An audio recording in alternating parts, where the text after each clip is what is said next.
Peace. Happy Sunday and peace. Welcome, welcome. Let me check let's see here. Okay. So we are getting started today with the common root causes of uterine fibroids. Common root causes. That's what this is all about. I put 4 common root causes in the title, and then it started to dawn on me that there are way more than 4. But, this is just meant to be kind of like a foundational teaching.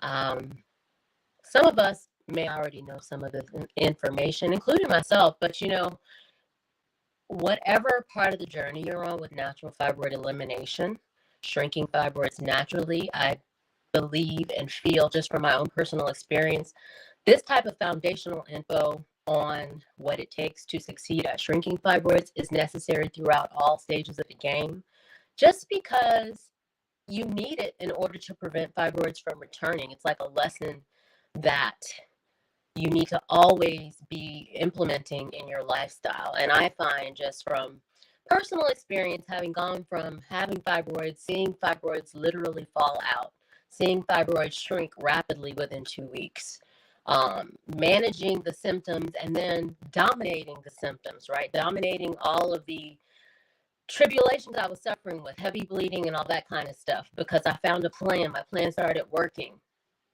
You get a little complacent after some time where you're kind of like, I know what I'm doing.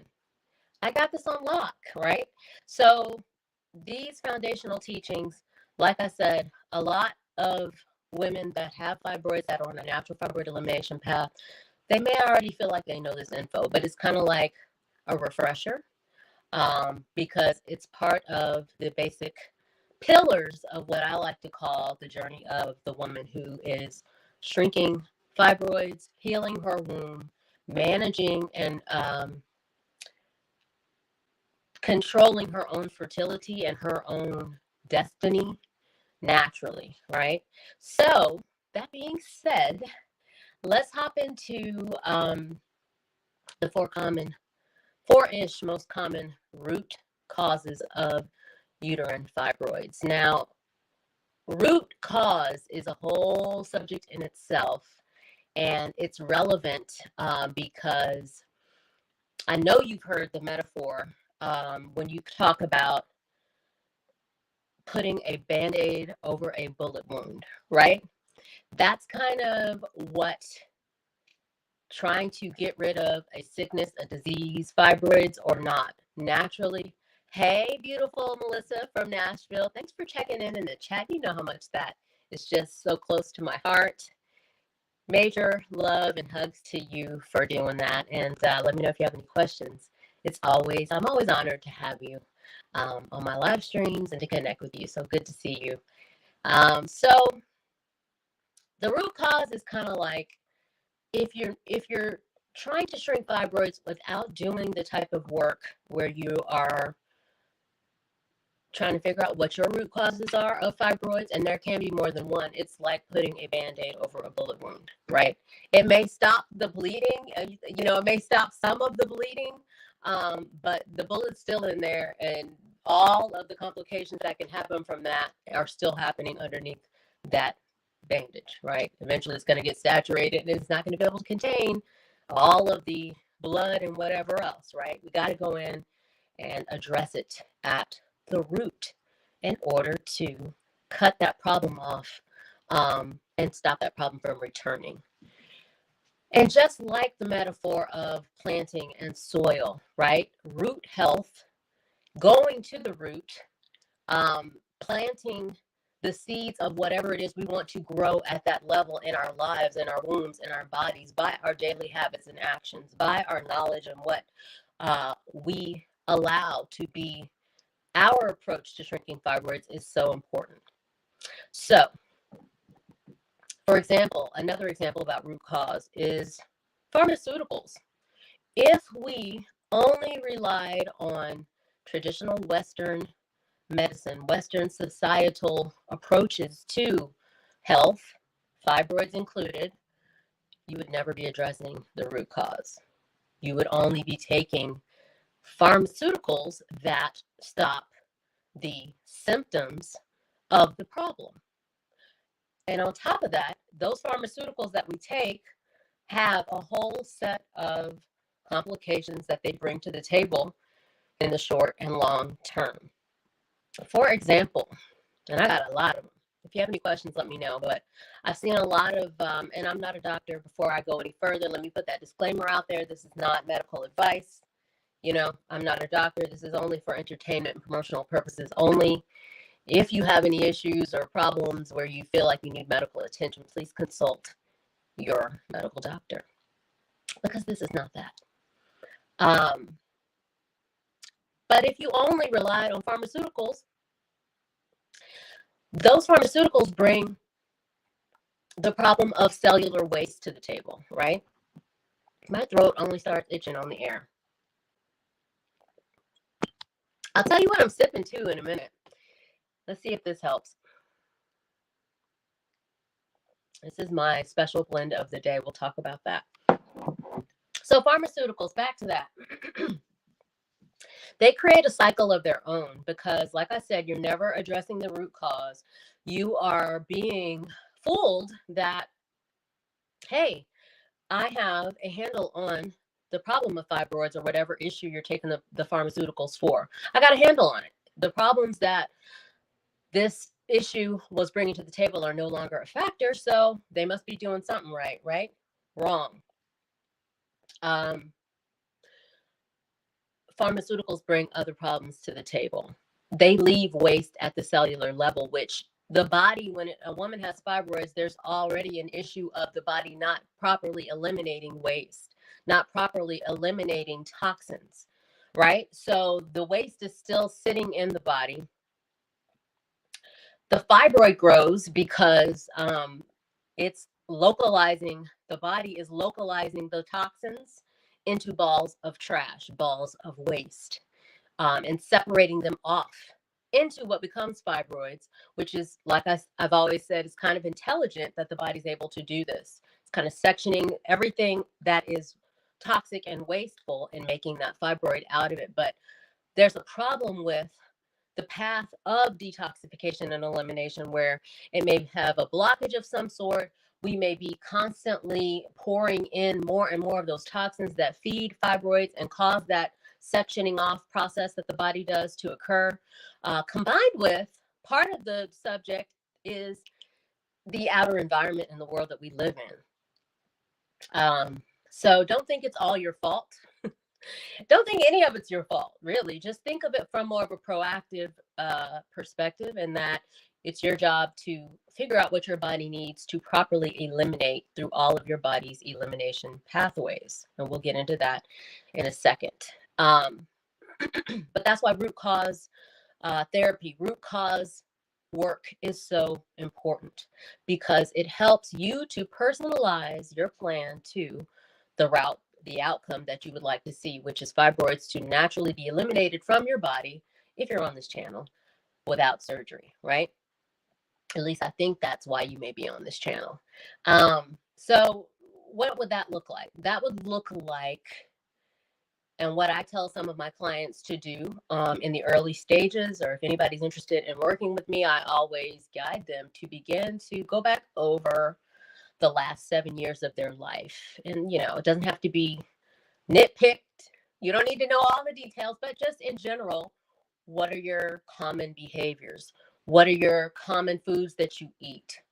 And of course, that may look different over the 7-year period, but is there a time where you knew you were eating really unhealthy, or where you were partying and drinking a lot, to where you were going through a lot of trauma, you know, living in a place where you didn't have access to the healthiest food, or working so hard and just showing up so much at work and not really providing for yourself and supplying nutrition to yourself in the way that you know you needed to? Was there like 2 years where you were really working on, you know, making partner at the law firm, and you really just ate whatever, would be in the break room or in the conference room, because you really were applying yourself to passing the bar. These are all examples, but they're real life scenarios and case studies of women that I've worked with, right? Fibroids and the subject of the root cause of fibroids is kind of an invitation for us to get really sophisticated and a fine-tuned look at some of the habits that personally to us might have led to shrinking fibroids. Now, that being said, this is where I always say women with fibroids all have one thing in common, and that is that they have or have had uterine fibroids. A lot of women make the misconception or the mistake in thinking that just because someone else has fibroids, your story is exactly the same. And that couldn't be further from the truth. Women with fibroids have fibroids in common. That's it. The causes of why that woman developed fibroids will be very different than yours. They will differ greatly. Now, pause right there. Two women. One woman has fibroids. Well, they both have fibroids, right? So they're both similar. That's what they have in common. This lady over here, if she goes back over her 7 years in life, was allowing herself to be exposed to severely toxic, traumatic, stressful relationships, right? People pleasing, combined with poor eating, right? But she was working out a lot. So that's one thing. Make sure my two women are in the camera. Now, this woman who also has fibroids, they have that in common. But this sister over here was eating trash. She was eating nothing but fast food, on all of the pharmaceuticals, drinking heavily, lots of cheese and that kind of stuff. So her issues are more emotional based, and her issues are definitely more diet and food based, right? They both have fibroids, meaning they both have the subject of toxicity in common, but that's stemming from different areas. And that's what we're talking about today. Common root causes. There's some common root causes with these two women, toxicity being the general, right, topic, fibroids from toxicity, but very different lifestyle habits that led to fibroids. Either way, both of those women can use those lifestyle habits as clues to how they can create a plan and reverse engineer their road to natural fibroid elimination, combined with a few other things.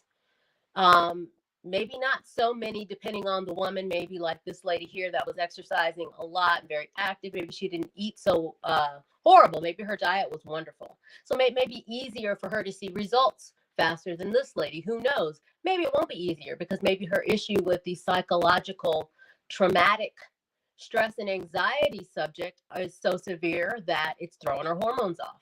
But again, the root causes are completely different, and unless we're speaking from a very general perspective. So today I want to talk to you about 4 common root causes that maybe could be contributing to why you may be suffering from fibroids. I'm not going to be here all day. We're going to keep it short and sweet because I'm going to be coming back and going into these even more. Some of these you already know. So remember, we got 2 ladies. Really, it could be 15 ladies, right? But one of the most common root causes of uterine fibroids, you probably already know. That is liver toxicity, a stressed or taxed liver. So probably the most important underlying cause, which you can use to set up your fibroid freedom action plan, the first pillar should be a liver focused approach. You need some form of habit or habits in your diet, in your herbal plan, in your exercise plan, which we can talk about if you don't know what that is, in your lifestyle habits and changes to support a healthy liver, to support a liver that is functioning at its most optimal. We all know that, and if you don't, I know when I had fibroids and I was like trying to figure out what the deal was and why, who develops fibroids and why, I would see things online like, thanks for the love, y'all. I would see things online like, no one knows the root cause of fibroids. And it's like, that's not true. Everybody knows the root cause of fibroids because they always say you have estrogen dominance, which is an underlying common root cause that everybody that deals with fibroids, it's because of the overabundance or too much estrogen floating around in the body, right? So that's kind of interrelated to all of these subjects. But it's because the liver is overtaxed and the liver is not being supported to properly eliminate and metabolize that excess estrogen among other toxins. Now, you can easily support the liver,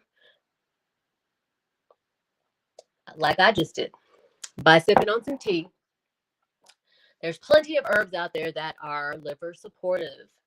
Um, Now, every herb that is designed to support the liver is not the same because herbs are multifaceted, as are we.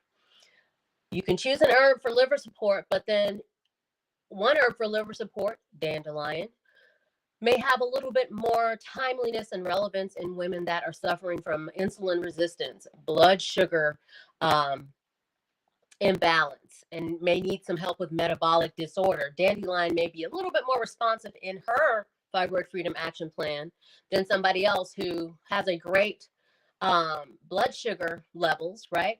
But maybe she has problems with anxiety, stress, cloudy mind, maybe just milk thistle may work better for her. Maybe somebody else has they need help with the liver support, but they suffer from hypertension, and hibiscus may be more responsive in their blend, right?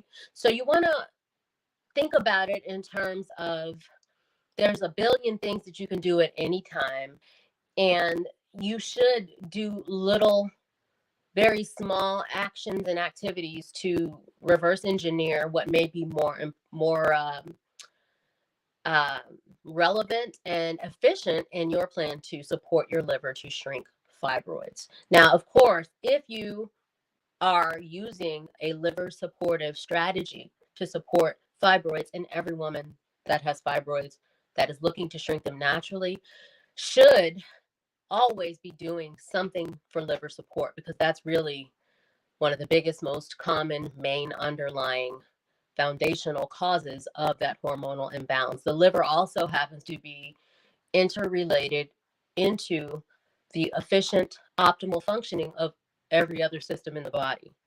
Um, so you always want to make sure you're supporting the liver just from a herbalist perspective.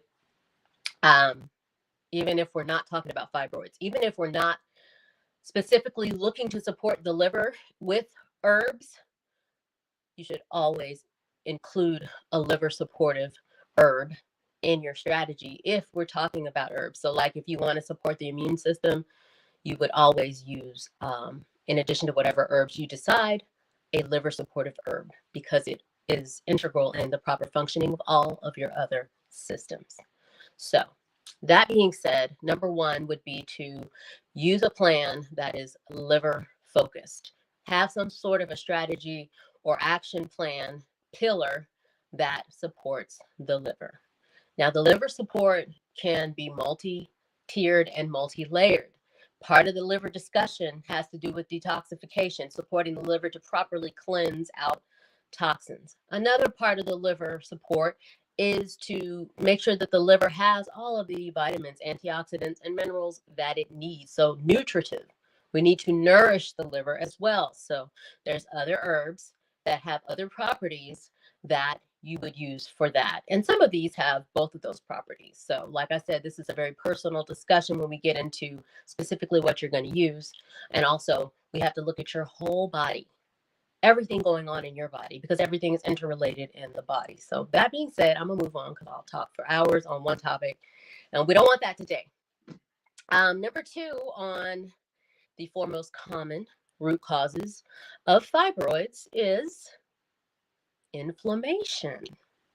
Inflammation. The body is experiencing an inflammatory response, which literally almost everything that I've mentioned could be attributed to inflammation. High blood sugar, high blood pressure could be contributed from, could be happening from an inflammatory response in the body. This actual root cause ties into my third root cause that I'm going to touch on too, by the way. Again, that's why it really is part of your due diligence for your own health and well-being, your own fertility, your own longevity, to learn more about who you are internally as much as we do externally, right? We need to really look at why, our hormones may be out of balance, what type of personality do we have, right? How do we react to situations? Because a large part of this discussion is emotional, is non-physical, but it does manifest in our physical temples, our bodies, and it does relate to how we approach a natural fibroid elimination action plan. So let's talk about inflammation. I almost said the third point really quickly. Let's talk about the inflammation. Inflammation can be literally from outside sources, but because we're internalizing things and maybe not speaking our mind, it can cause inflammation in the body, right? Another area that can lead to inflammation goes back to that general subject of toxins, endocrine disruptors, right? Which leads to estrogen dominance. But when we talk about endocrine disruptors, think about things like chlorofluorocarbons, right? Things that sound like things that we can't pronounce. Polyfluoroalkyls. I think that's how you say it, which is the PFAS that everybody's talking about now, forever chemicals, which they're putting in clothing. They're putting that in, first of all, it's like basically like plastics, but it's chemicals. You can also find them in nonstick cookware, but they never disappear. And of course, they're visible, so we don't really feel that we're being exposed to them, but we do feel the results, the residual effects later on of being exposed to forever chemicals or toxins in makeup, right? Things that we think are harmless. These are the types of things that throw off the immune response in the body and contribute to an inflammatory response in the body, which kind of exacerbates our cellular balance, also our hormonal balance, the feel good hormones, right? Our HPA axis, the hypothalamus, all these things can read things as inflammatory, whether we know that or not. And it can be being expressed to us in the form of a problem like an outcome or an offshoot of hormone imbalance like uterine fibroids. But because we're not trained to think of things through these different outlooks and lenses, we will never know, right?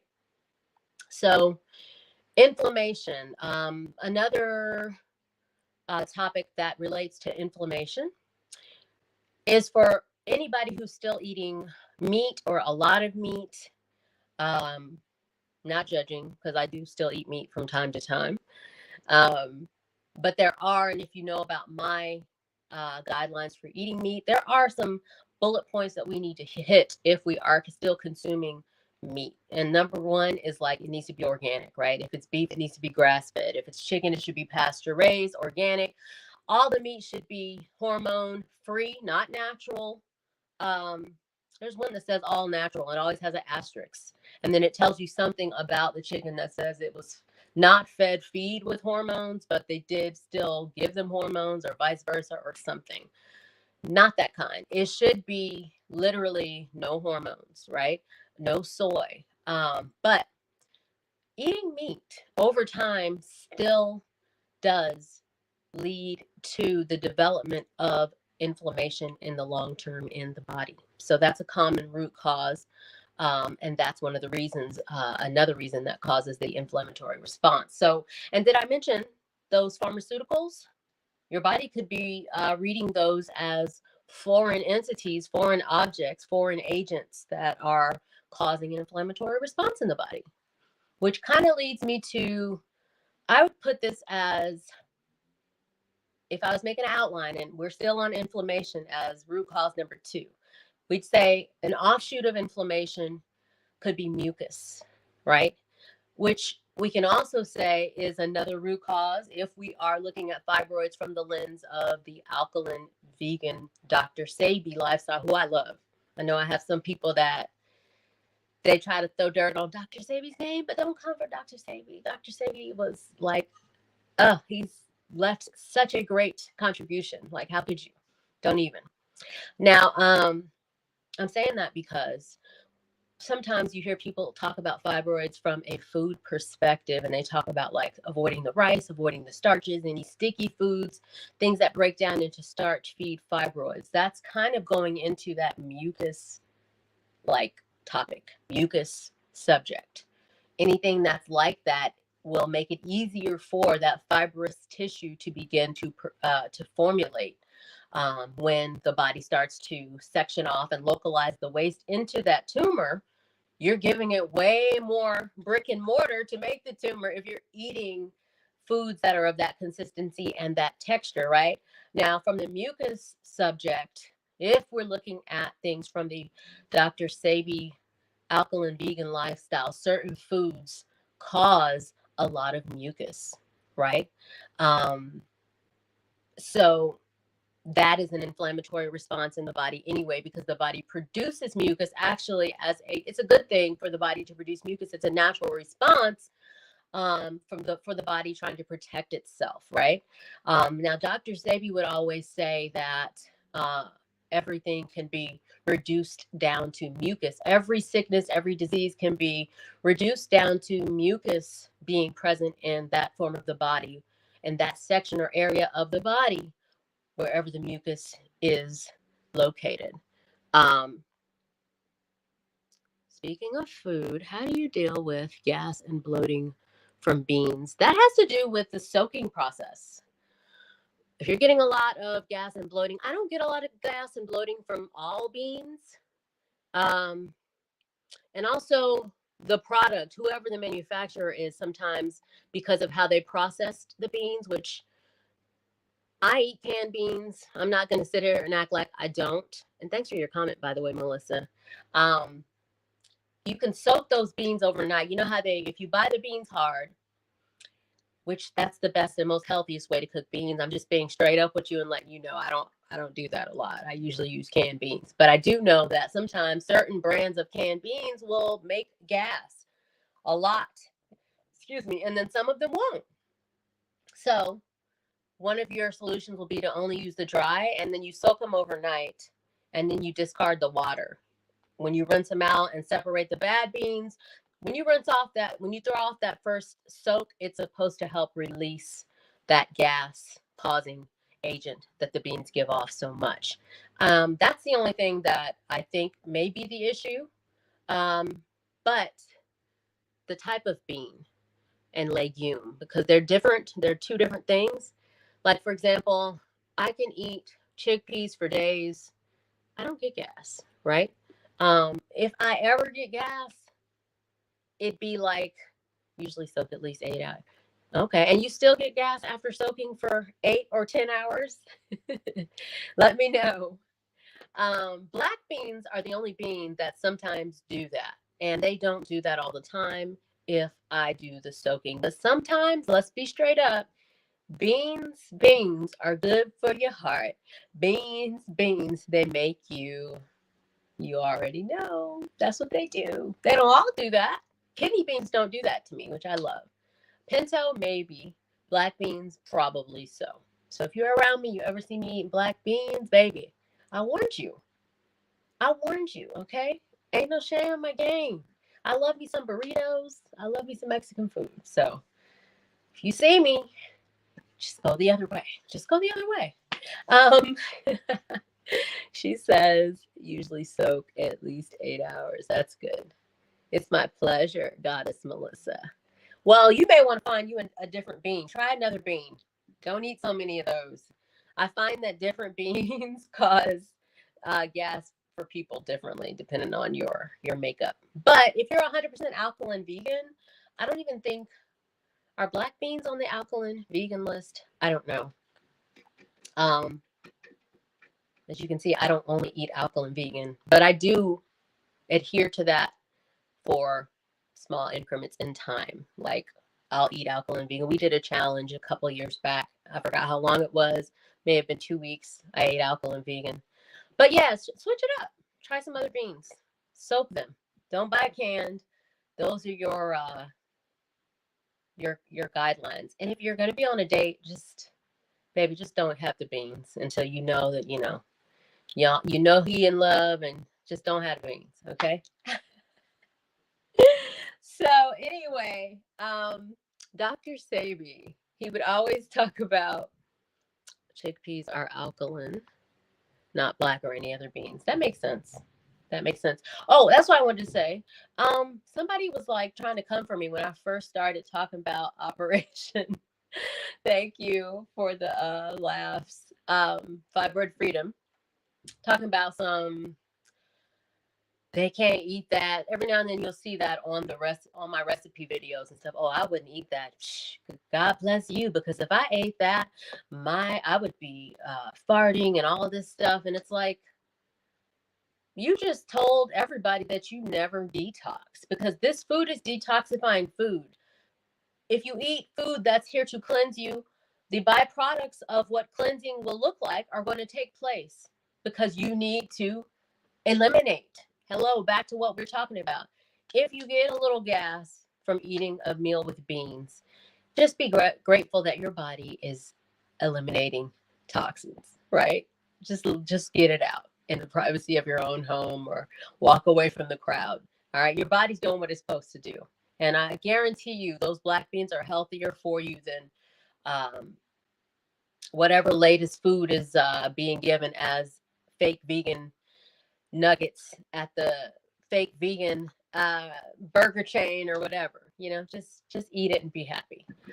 Now, mucus is another byproduct of inflammation and an inflammatory response in the body, and that could also be a root cause connected to the subject of inflammation. So let's get on to number 3, and that is kind of going back into the toxin or toxic general subject area, and that would be digestive focused, because women are not going to the bathroom enough.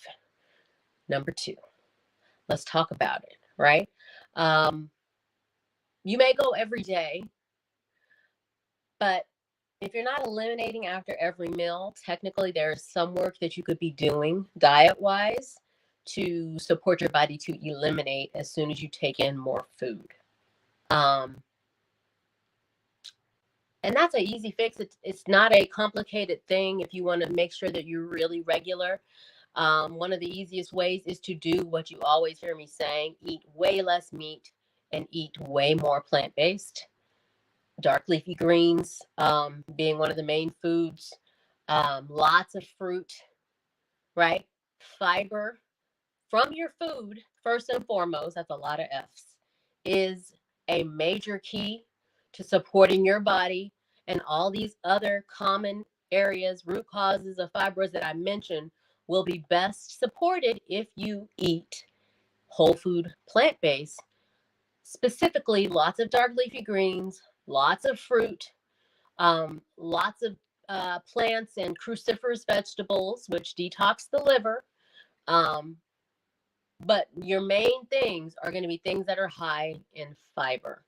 So, let me take a sip of my tea. Look at and think about, learn about the recommended amount of fiber for your body type, your age, everything. And make sure you get that in every day. And that is more than half of the battle with beginning to see progress and seeing fibroids begin to shrink. I have to tell you, though, I have to reiterate, getting your fiber from your food, getting your fiber from specific food groups that I've just mentioned, because I know inevitably someone will come on here and hear just this part and will say, oh, well, I take this fiber supplement, so that's going to be good. I'm good on that. No, sis. I mean getting your fiber and as many nutrients as you can, as much as you can from your food first, because that is the most organic, true, natural, in alignment with nature way for you to consume any and all of those nutrients. Now, can you get everything from food? Probably not, especially in this day and age because everything has been so stripped away soil wise. Farming practices have changed for convenience and for the dollar, right? Um, so there are things where we're going to have to supplement, which is why it's important to utilize and use things that I've already made available for you. And I have a link in this description box on this video, but I sell a smoothie powder. Y'all know, I don't know if you know actually, green smoothies are one of my biggest tickets, tools that I use to shrink fibroids.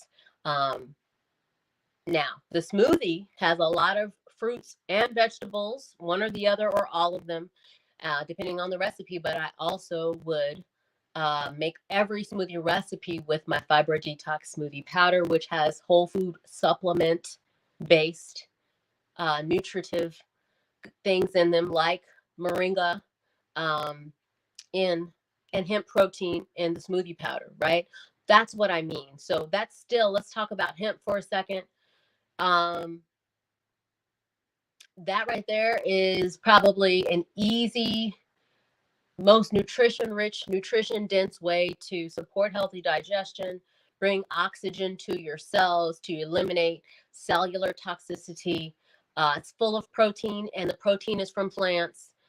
That's a great example of when I would use a supplement, which the supplement is not synthetic. It's not man-made. It comes from the Most High, comes from the Creator. Because hemp protein is just hemp hearts, which is ground up hemp seeds, which is life force energy. So that's kind of what I'm meaning when I'm saying support anything that you feel like you're not getting enough of with whole food supplements type products. Link in bio to get that in the shop. But the other thing about the whole food supplements and supporting that for digestion, um, back to that is that eating plants is an easy way. Say you don't do any of that. Say you don't buy any products. That's why eating whole food plant-based is so highly recommended by me, because it's cheap and it's probably one of the most effective things you can do to address everything that we discuss on this channel, um, and get a response from your body and see fibroids dissolve. Eating whole food plant-based. That's my number one recommendation to anybody and everybody. It doesn't have to be complicated. We don't have to use all the herbs in the world. And guess what? None of those herbs will work as good as they will if you don't eat a whole food plant-based diet. I almost talked myself into a whirlwind there.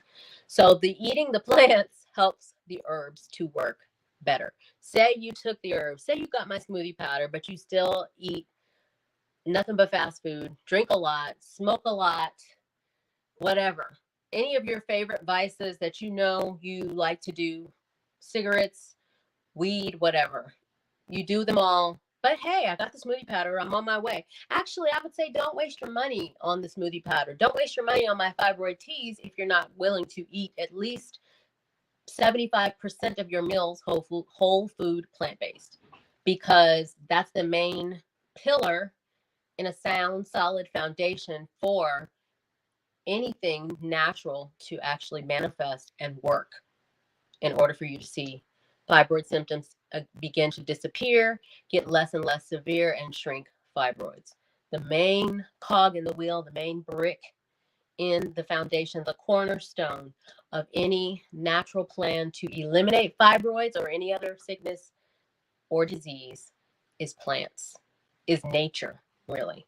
So I could say plants, consuming them, but also getting out into nature is also very important, but that's another subject. Y'all know the old school Cecily, the videos, the Buy Fibroids with Cecily series. I talk about all of those things. So if you have not seen them, go back and watch those videos. They're really good. Now, we said digestive. So that's a major clue. And I like when I hear, for one reason, the only reason I like when I meet women that say they do not go to the restroom regularly, they don't go number 2 regularly, is because I know That's an easy fix to start helping them see a lot of progress with shrinking fibroids naturally, right? Um, and it's also one of the main areas that shows you if your body is properly eliminating waste and toxicity. So if you're not going regularly, I would say at least twice a day, you have some work that you probably need to do to support a healthy digestion, to support I would say cleansed colon, because it's a constant process. It's never 100% cleansed all the way. You should always be making sure that everything is moving, right? That motion that needs to happen when you consume to when you release. It's a constant process and it's reciprocal. Now, on elimination, I have a series on detox pathways that I've posted in the last couple months. Go watch those, and we talk more about all of the ways the body can eliminate waste. Which goes back to our general subject of toxicity and why we say things like detoxification is so important and necessary for somebody to see success with shrinking fibroids, because detoxification involves more than just the colon. Detoxing needs to happen on a level, every area of the lifestyle of the body, every system, every organ. We should have a plan in place where we address. And it doesn't mean every time, okay, so for example, say somebody wants to go on a liver cleanse or a colon cleanse. That's a form of a detox, right? We probably don't need to do a cleanse or a detox program at the exact same frequency across every major bodily organ or system, right? There's certain things that we may only cleanse once a year, just because it's very different depending on the functioning of that organ and the body system that we're talking about. And if you eat whole food plant-based, I've said it and I'll keep saying it, you're already supporting with every meal cleansing all of them bodily systems. So that's why you want to eat more plants. That's why you want to juice more. But I'm not going to go too deep into that because we can go deep. But so that's the digestive topic and how it relates to fibroids growing, fibroids forming. If we're not moving regularly, that energy in and out and through the colon, we're not supporting the colon to do its best, there will be waste left behind that can energetically and actually physically give off that messaging to the cellular system in the intracellular and the womb matrix that, hey, we got waste hanging around. So let's create an environment that is responsive to the fact that there's waste stagnating and hanging around in the body. Okay, I'm going to start formulating this fibroid here. I'm going to start gathering all the waste here. We're going to put it here. We're going to do this. Okay, she's stressed now. We got a lot of estrogen, so let's put all that here. We're going to keep making this ball, this tumor, right? A way that you begin to change that communication within your own matrix, which means womb, by the way, is to give attention to areas where you can control, right? One of the easiest ways that you can change that messaging is to support regular, healthy bowel movements, right? So make sure that you're getting that fiber, like I just mentioned. Find out what your daily amount of fiber that you need and try to get it all in your meals, right? Try to get all your fiber from your meals. Add more fruits and vegetables to your meals. Have one meal that consists of all fruit, right? Make sure that you're hydrated, because dehydration actually can be another discussion that we have when we're talking about a sluggish digestion. We can also talk about dehydration in terms of inflammation, right? So all these interrelate. And like I said, it's up to you to do the detective work, to look at the symptoms you're experiencing and connect them to how you lived your life the previous 7 years, and to develop a plan that is responsive to cut these problems off and actually find healthy replacements to substitute in those areas, so that you can start seeing the fibroids, the food supply, get cut off to fibroids, and seeing the fibroids reduce. You don't have to get that specific. You don't have to get that nitpicky about every little habit unless the fibroids still are not showing any signs of reduction in size. Your symptoms are not showing any signs of getting less and less severe, then you may need to get a little bit more um, specific with what you're doing and why you're doing it, and fine tune areas in your womb and in your life where there may be imbalance, where sickness may be occurring, where the body is not properly being supported to eliminate. Like another area, which is, I'm over the 4 mark now, but it goes back to toxins and it has to do with the detox pathways. And a lot more people are starting to talk about this now, but your lymph system, which goes back to the cells and the cellular waste. If your lymph system has not been supported to properly turn over those cells, you still have a lot of cellular waste hanging around, sitting in the area where your lymph are located in your body. And maybe something simple will help, like doing lymphatic drainage massage on yourself, or going and having that service done with a professional, or maybe rebounding, right? It could be something that simple, but you'll never know if you don't do a little bit of root cause work, or at least be open to trying some of these things and looking at the response in your body. So that was 4 areas. But I have another one, and then I'm going to stop. And that is the one that I think I almost said earlier. I don't know if I've said it since yet. But again, it goes to the emotional, non-physical area that could be linked to being a root cause. A lot of us are in denial about this subject. What about prebiotic and gut health? Well, that will go into the digestive subject, which is what I just went into on a very general level. Totally relevant. Now, prebiotics, we have to keep in mind that we get those. Let me put this on the screen from Tamron Trading. We have to be mindful that the prebiotics, a lot of that we get when we're eating. If we're eating a balanced, healthy, whole food, plant-based diet, we're getting a lot of prebiotics from our food. Gut health is very long and winding. Probiotics are critical. I do believe in probiotics for people. But like I said, it goes under the general topic of digestive.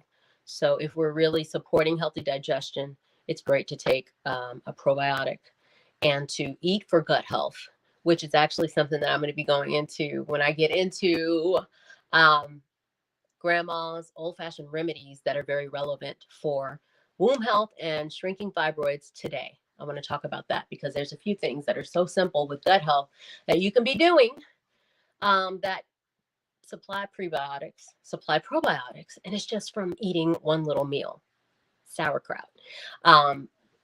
That doesn't apply for everybody. And again, everybody's, wherever you're at with your gut health, will be very different than someone else's. Like, that's a whole very faceted, multifaceted, deep subject.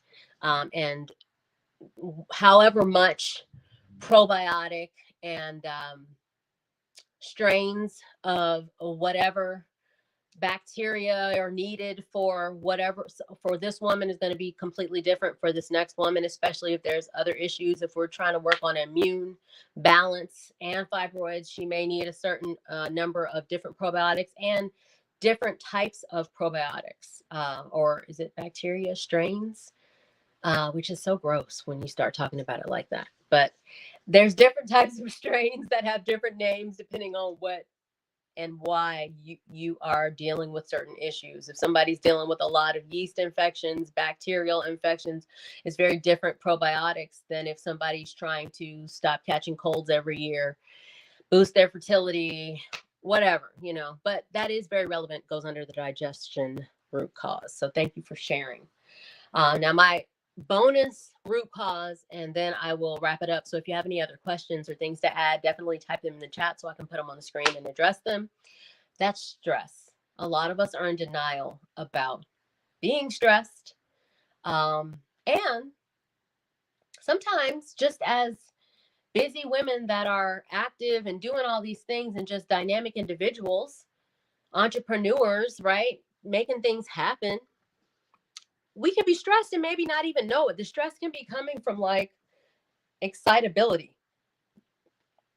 And if we never take time to look at ourselves on a deep internalized level and look at how we feel from day to day, um, you won't ever be able to set this type of a strategy up to help you see benefits with eliminating fibroids and reducing the symptoms. Uh, but stress can cause a very real response in the body, in the womb, in your hormones. You can be stressed and be in denial about it, but it's still manifesting as hormonal imbalance, as estrogen dominance, as infertility, um, as um, constipation. So, like I said, and like I keep saying, these subjects can and should go deeper for you on a personal level, or if we're ever in a personal one-on-one consultation type of a scenario, then we could get deeper into stress, because again, stress can be something that we are conscious of, but then there's another um, way to look at stress cellularly that has to do with oxidative stress on the body. Oxidative stress because the body's been missing and deprived of vital nutrients and minerals, which is why eating whole food plant based as well as supplementing with the right natural plant based things, not man made, supplements wise, is also very critical and important. So, is that all I wanted to say about stress and fibroids? Stress, just think of it like it can be mindset related, consciously, and it can also be a subconscious thing where we are either in denial or unaware that there is something present in the non physical part of ourselves because we have let it go unnoticed, unaddressed. We've not turned that stone over because we may not know it exists. We may be making ourselves available to people that are abusing our presence and our energy, but we may not be classifying it as that, right? Um, that's an example. Another example could be through your womb lineage, right? We're very much connected and related to one another, even more so bloodline wise, right? So if something happens to somebody you care about, you're going to hurt, right? Energy can neither be created nor destroyed, the law of thermodynamics. Just because something happened and took place and it's over does not mean that energy is not still present. And it does not mean that there are not parts of you that are highly intelligent and that are in communication or carrying some form of communication or negative memory patterns epigenetically from something that may have happened to a family member. Like, this subject goes super and can go really deep. Doesn't have to, and you may not necessarily need it to go this deep in order to see fibroids shrink. But from personal experience, it has gone that deep, and people have used that to devise a plan of holistic behaviors, lifestyle changes, and habits, actions to help the body to properly eliminate toxins physically, psychologically, and emotionally, right? And that's what this is all about. So, just one last little pin on the subject of stress. Sometimes we may not even know or realize or even need to consciously say, hey, I think I may be stressed. Sometimes we just need to move our bodies with the intention, first and foremost, that we are embracing ourselves being at our healthiest, being at our best. And if that version means not having fibroids, let the divine, let the creator, let the most high meet you in your habits, in your walking out you through faith, believing that that is available to you and knowing it in your habits and actions, letting the Most High meet you there and bringing it into your fruition and your reality, right? You're doing everything else that you know you can, you have control over. You're eating the plants. You're making a lot of the meals from your own hands. You are protecting yourself from energy vampires and people that are negative, right? You are living as high vibrational as it is as you can without it being a stress or a strain. You're making the changes to how you work and prioritizing self-care first and foremost, whatever it is, whatever and all any and all of those things that are relevant to you and more. Make your own list. Sometimes part of the journey is you doing that and trusting and detaching from the actual outcome and just trusting that you know what's going to happen, and then it manifests. But today I just wanted to come on and give you a little bit of a refresher if you already knew this info, and also for those that don't know me and are not familiar, I'm still here. Hello, my name is Cecily. The platform is Operation Fibroid Freedom. I, after being told I could not shrink fibroids, stuck with it despite what I was being told years ago, and saw the fibroid fall out after employing a lot of the healing modalities, herbs and supplements, lifestyle changes, whole food, plant-based living that I'm talking about here. Was I perfect every time? Am I still perfect all the time? No way. And you don't have to be. But you always got to be working, and you always got to be detoxing. Those are my main things that I like to talk about. So today, I hope this was beneficial to you. We're reaching the hour mark. I will be back next week with a new topic. And in between time, I'll probably be posting because I have some more things to talk about, kind of in conjunction with last week's guest, Presley. Thank you for joining us. If you're watching this, she talked about shrinking fibroids through using castor oil. So if you haven't watched that, go on back and watch last week's Sunday afternoon live stream.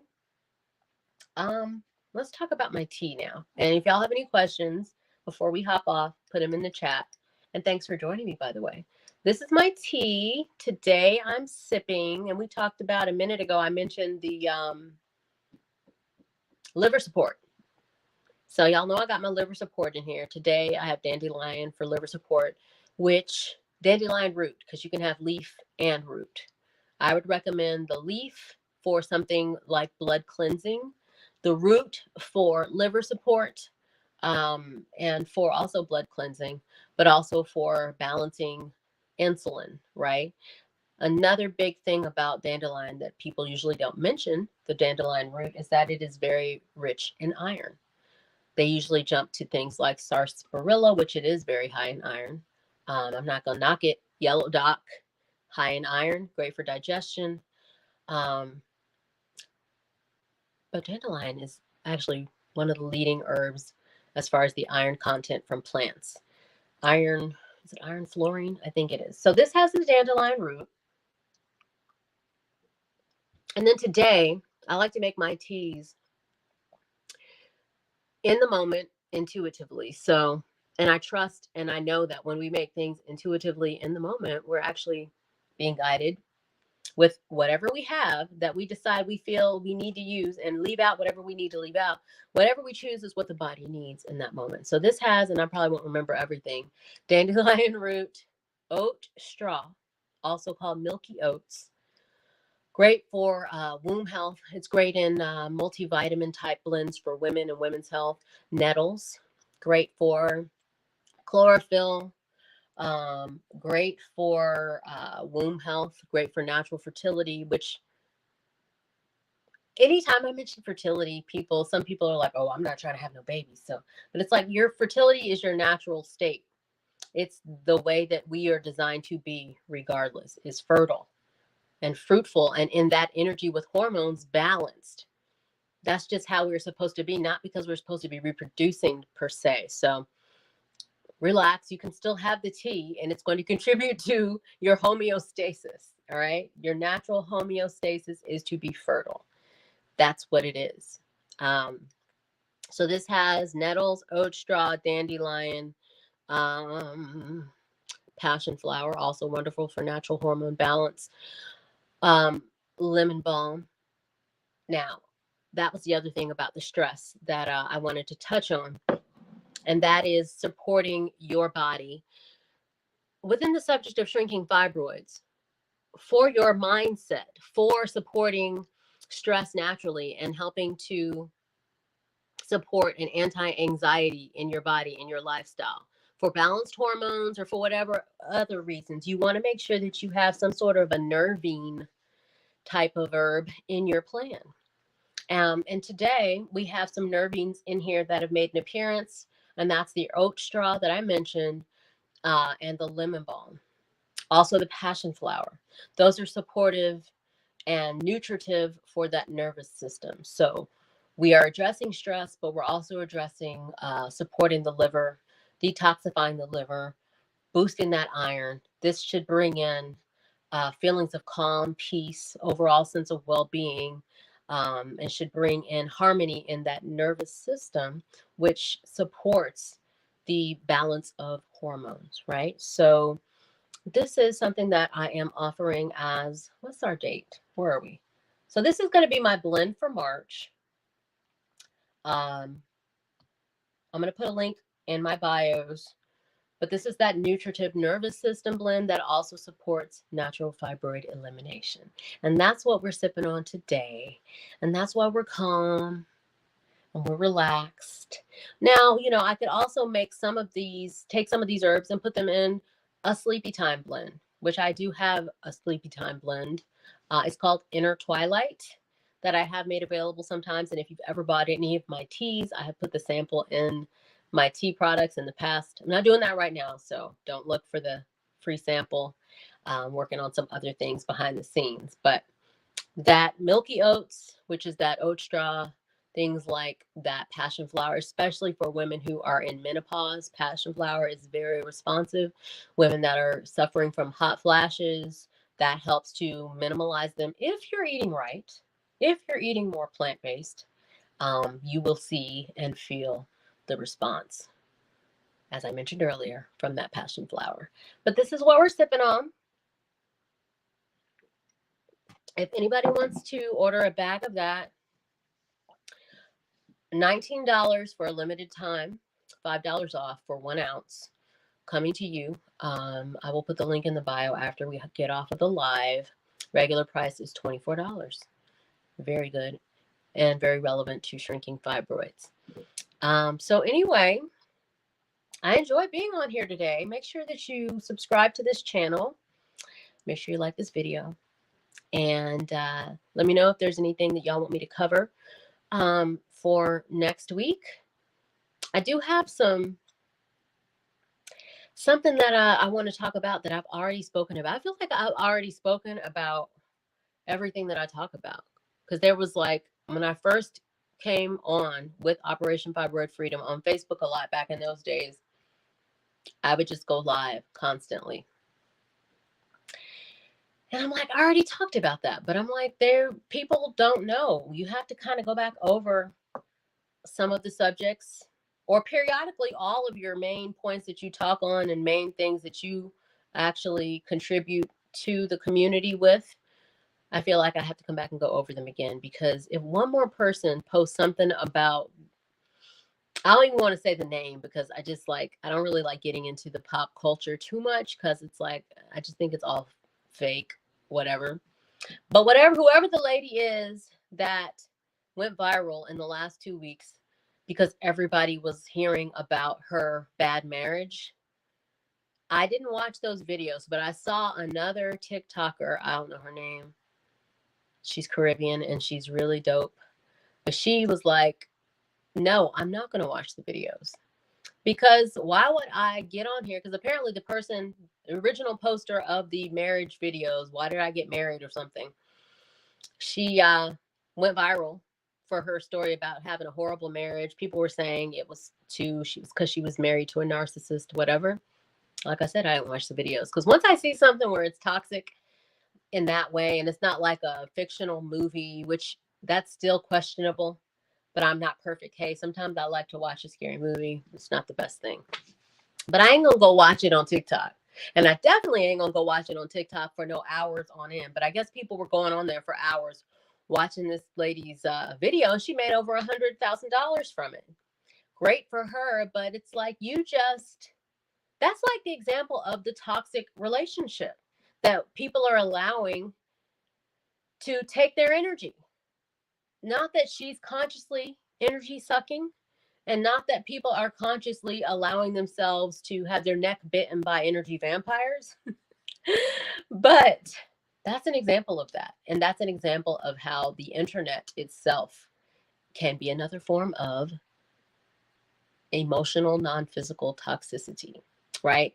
So people were logging on and sitting there for however many hours she was coming on and talking about this traumatic marriage and going through the motions and commenting and talking about their own memories. And it's like, you have to recognize when you're being set up, whether the person is doing it intentionally, which I doubt that the person is. I don't know. I'm just saying, spiritually, energetically, vibrationally, there's a lot of things happening here.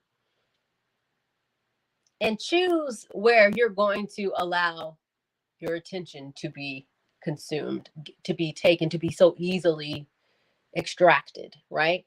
That would be an example of making yourself available energetically to negative, lower vibrational sources that is affecting you in a way, believe it or not. And if this is something where you're like, oh, that's bull, all that really means is you're not the right avatar for my audience, which is a whole nother subject, actually, that I do need to get into, because I was thinking about that today.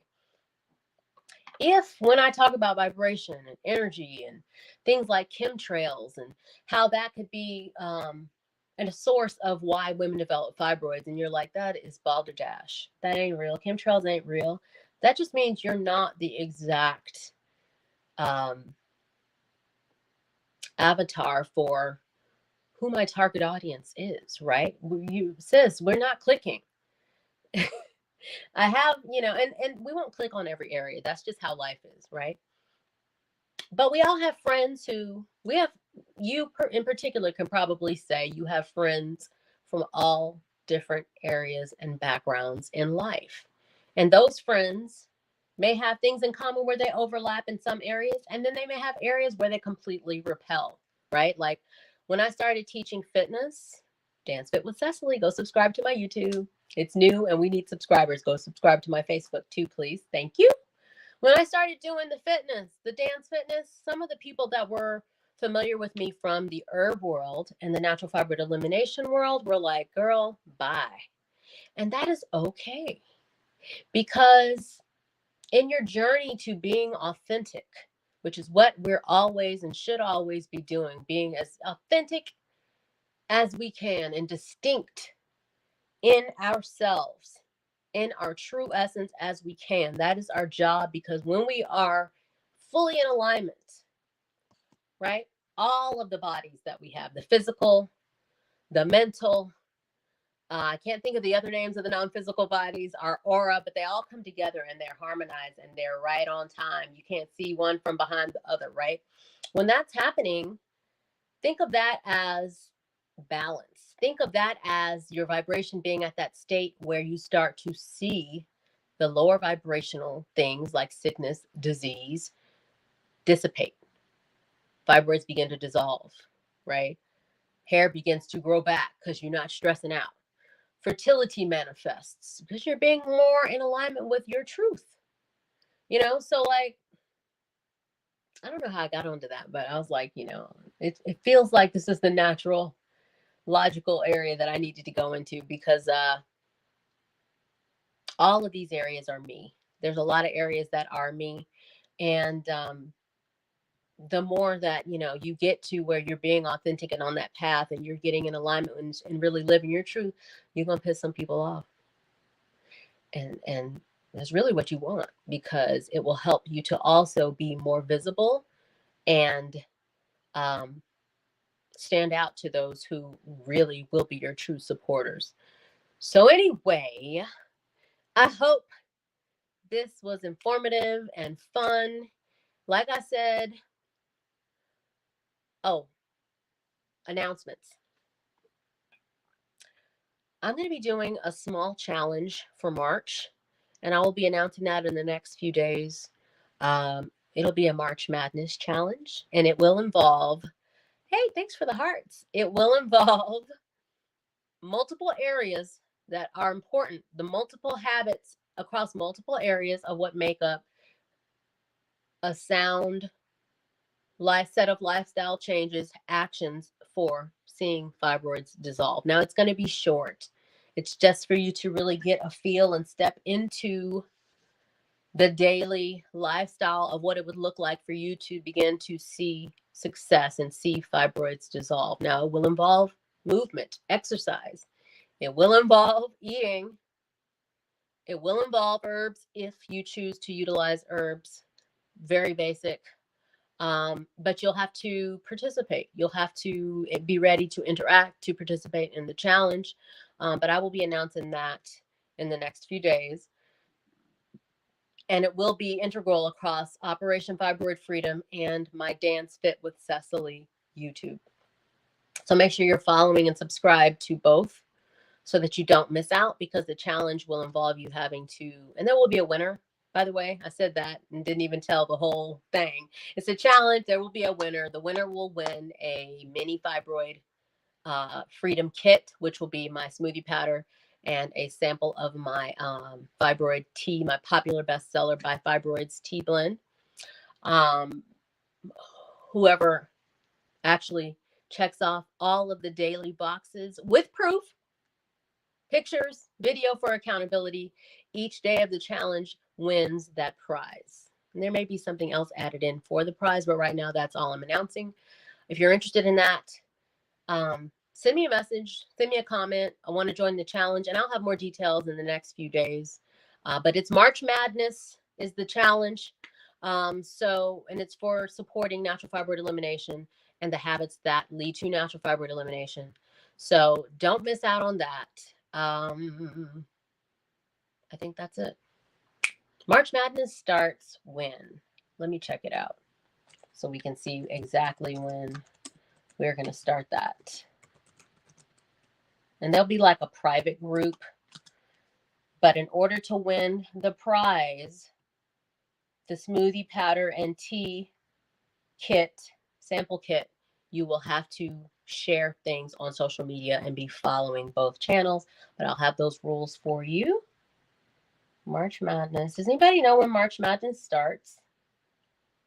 And don't be scared to get out of your comfort zone, guys, because you're going to have to share accountability on social media, like a picture or a video of you doing the workout, of you making the smoothie, like the recipe of the day, tagging me, that kind of thing. March Madness dates, and then we'll hop off. Well, March Madness goes on longer than I thought. Now, I thought it's somewhere around March 19th. It has nothing to, by the way, I'm not saying this in conjunction with the sports in any way. I just like to do things around this time. My birthday's at the end of the month. So, and it's also something that I can tie into habits and behaviors that are popular and in tune with things that people do in March. So that's why we're doing it. So around March 19th is when we will kick it off. And that Monday, I think, is going to be the 18th. Let me see my calendar. Oh, there we go. Yeah, Monday's the 18th. So think of probably that week is when we're going to kick it off. So if you're interested in being a part of the March Madness Healthy Habits to Shrink Fibroids Challenge, give me a comment on this video or on my Instagram, which is OP Fibroid Freedom, and I will make sure OP Fibroid Freedom, and I will make sure that I include you in that info. Anyway, I'm gonna go and finish my tea, and I'll see y'all in a few days. Enjoy the rest of your Sunday. I'm starting to love these, so expect more of these in the future. Make sure you tell a friend to tell a friend. Live streams is back on this channel. Peace, love, and fibroid release.